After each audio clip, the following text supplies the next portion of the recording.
Hey, how's everyone doing today? You guys great? Beautiful day? All right. How many of you here have a pet dog? Okay. Pet cat? Show of hands. How many of you love animals? Who hates animals? No, don't put up your hands. I'm joking. Look, this is my American bully. Her name is Cookie. She's a pup, but she'll be an adult soon. I love her. Now, imagine your best friend. You know, the dog, the cat, the ferret, the hamster. You've grown up with your whole life. And now you've enjoyed your time with them, but it's come to the final days.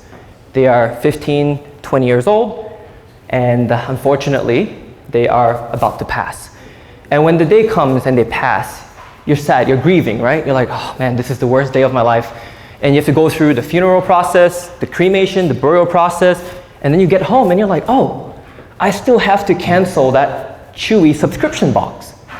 Okay, so you go through the whole online process, you click some buttons, I want to cancel my subscription, and then guess what Chewy would do? Hey, don't cancel, I'll give you a 50% off for the next month. And you're like, no, my dog just passed, I'm heartbroken, I'm going to cancel. You cancel it, and then you get the confirmation email.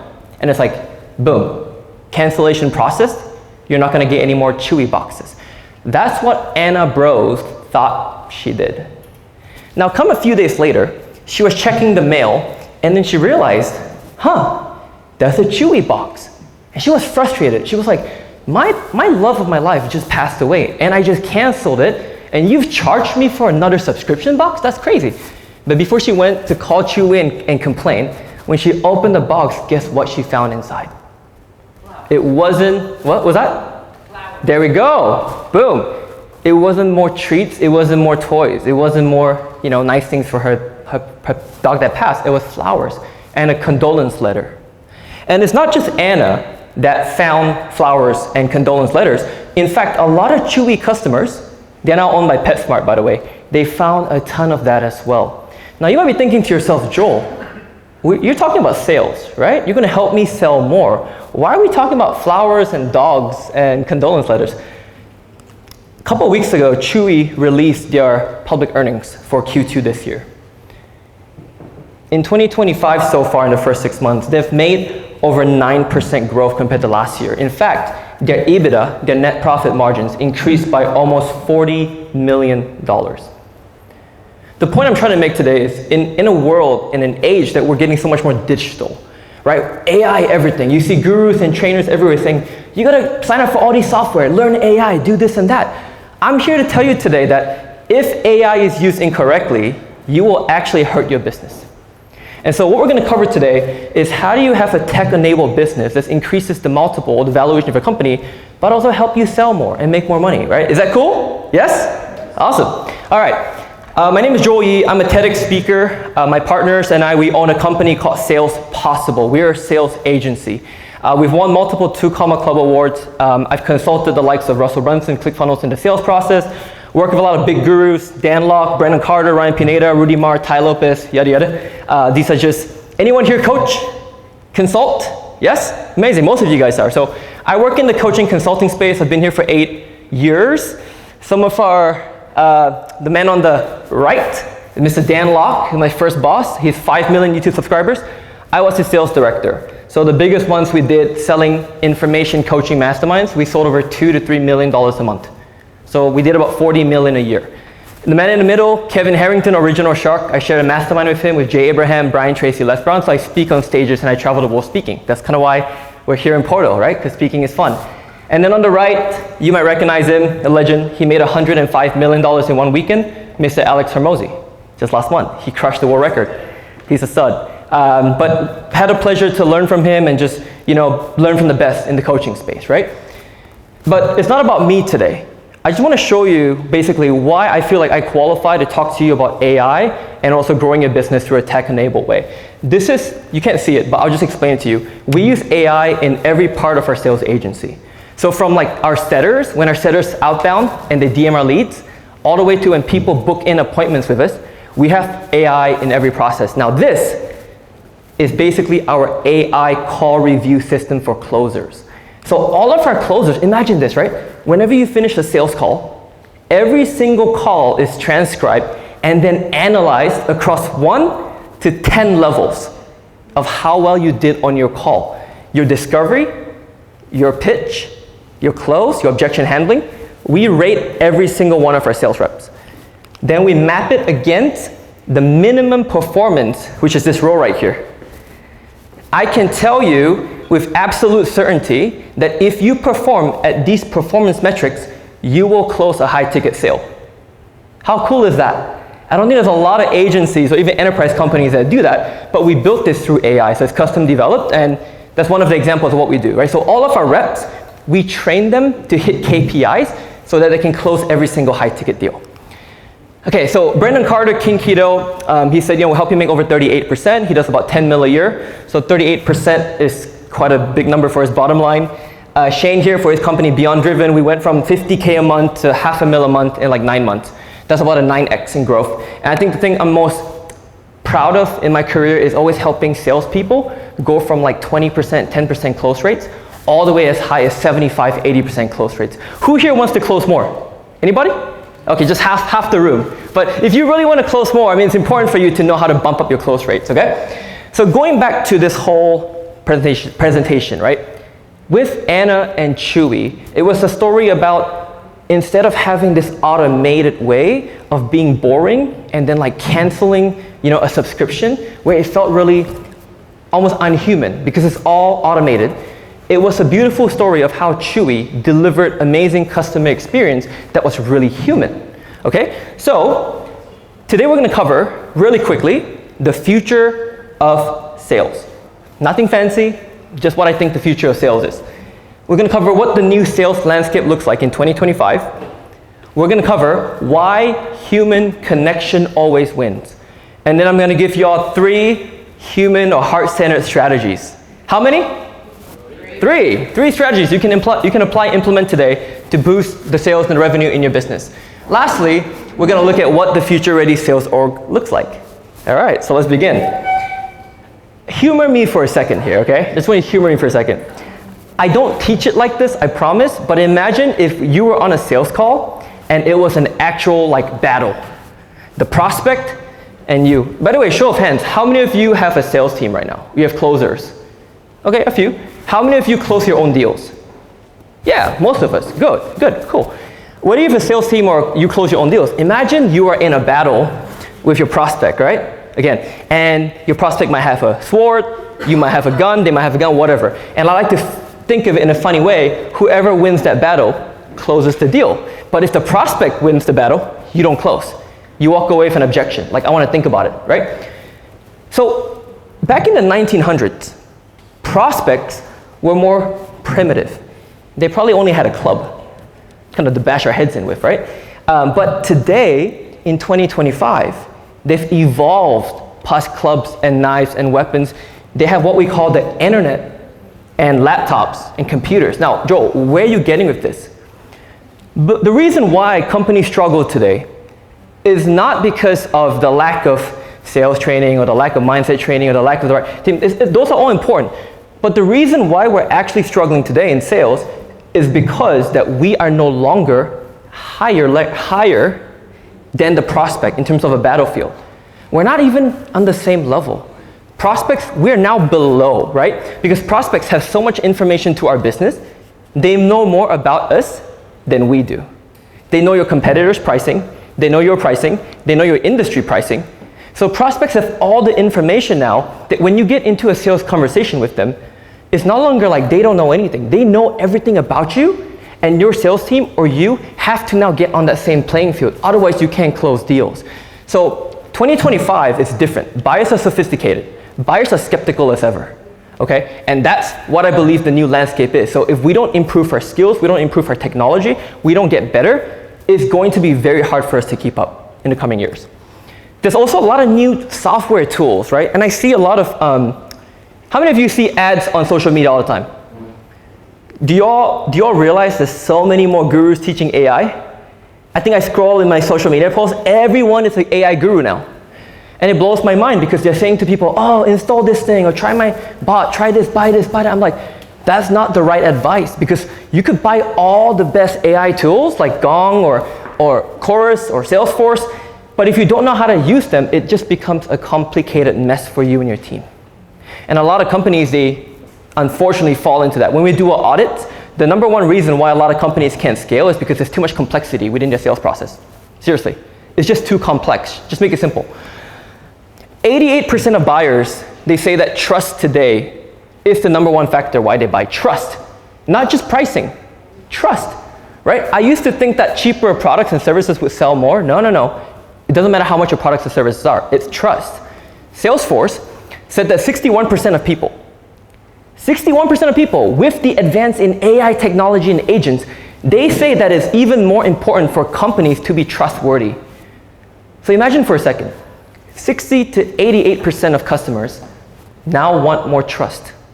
What are we doing to show more trust with our brands, with our companies, with our businesses? Because if we're not showing trust, and all we're doing is signing up for the latest AI technology, all we're doing is falling for that data trend or that AI trend that we think would work, is not going to help us grow our companies. Not the slightest bit.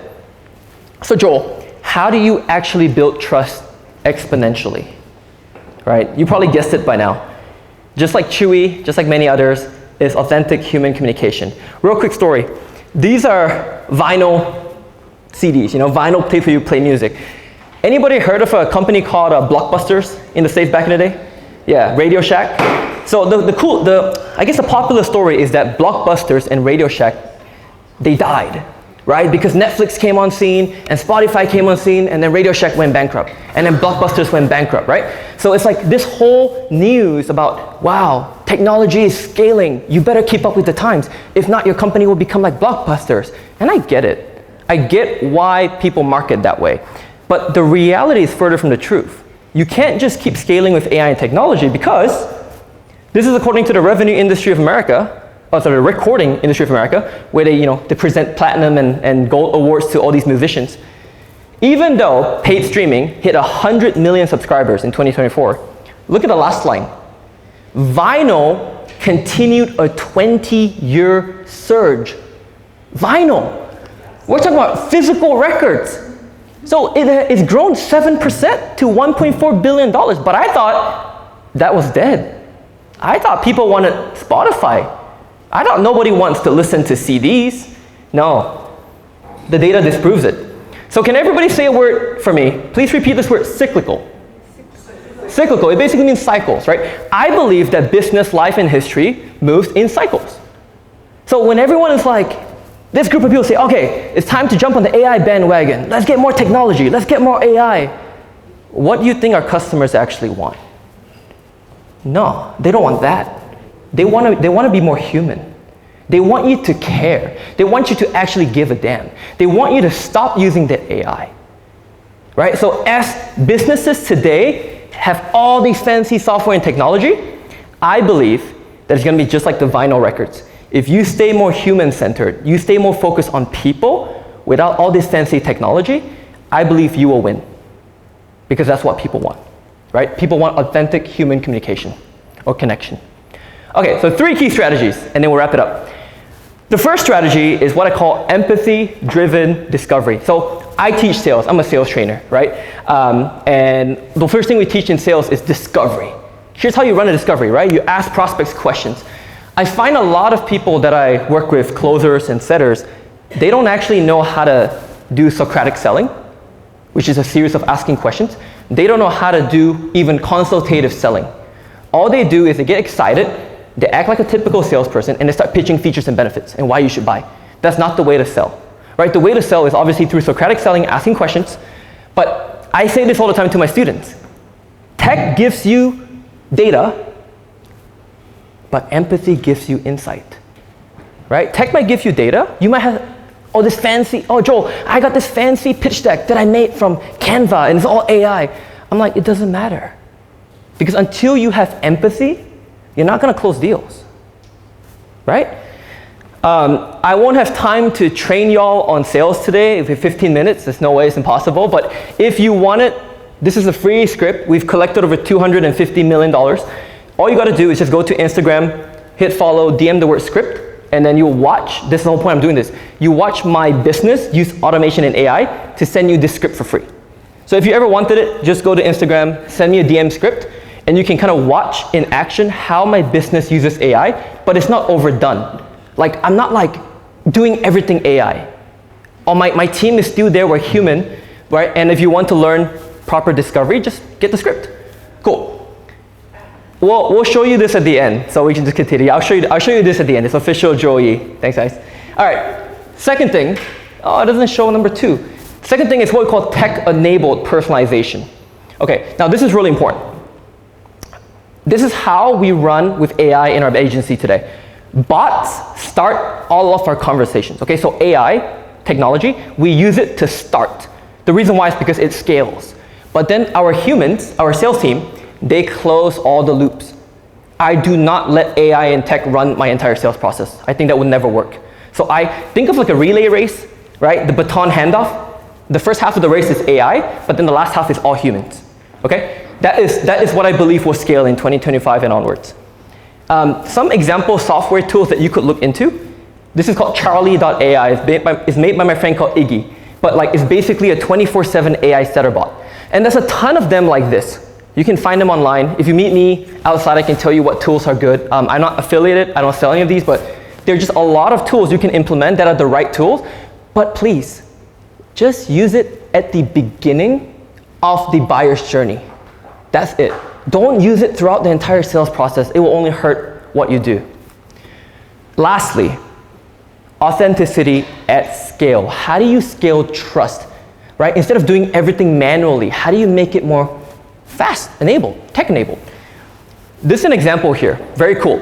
So my sales teams, if you book in a call with my teams for like any offer that we sell, I make all my reps do this, right? Hey Mike, it's Joel here. I just want to put a name to my face or face to my name. I got your appointment tomorrow for 4 p.m. I just want to make sure you get this, and any questions, shoot this to me. If you need to reschedule, please let me know. I make every single one of my sales reps do that because it's more personal. Now you might be wondering, but Joel, isn't that so manual, so tedious? Do they have to shoot that like 100 times a week? No. What we do is we use a software called Maverick. There's many of these softwares. We use Maverick, and what Maverick does is it edits the lips and the voice, and it becomes, hey Michael, hey Sally, hey John, hey Billy, and then we scale that, right? So it's a personal video using AI that edits the first name of the prospect. So my team shoots this once, and we then customize it for hundreds and thousands of people. So it is authenticity, but it's scaled, right? So that's one tool that you can implement, which is just like an AI, voice changing tool. It's really cool. It's called Maverick. I use Maverick as the tool. So to end up and to wrap up, right? You can automate your sales process for sure, and you should. Don't be that guy who's still stuck in 1990 or gal and not use any AI technology, because I think that's bad. But don't also be the person that just jumps on the AI bandwagon and tries to set up everything. It's not gonna work. You have to have a fine balance.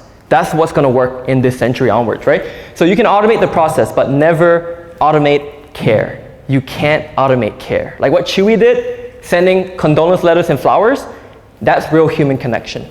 All right, so we covered empathetic discovery. I call it human to human. Not B2C, not B2B, not B2 enterprise, not B2 government. I call it human to human. That's how we should sell, human to human. Tech-enabled personalization, that's for your sales relevance. We covered the different bots you could use. And lastly, when you have authenticity at scale, it creates the trust, and that answers the question. How do we build trust in today's economy? Okay, so this is what the future-ready sales team will look like. This is my final slide, then we can do some questions. Your team, or you, your business, should be, number one, empathetic, right? Number two, you have to be tech-enabled in some way, because tech-enabled businesses have higher valuations, higher multiples. They're just worth more, right? And it helps you work faster. Lastly, you've got to be authentic. If you have these 3 key things, I believe your sales team, your organization will scale and your business will grow. All right, thank you. My name is Joel Yee. I'm happy to take questions. You want to do a photo?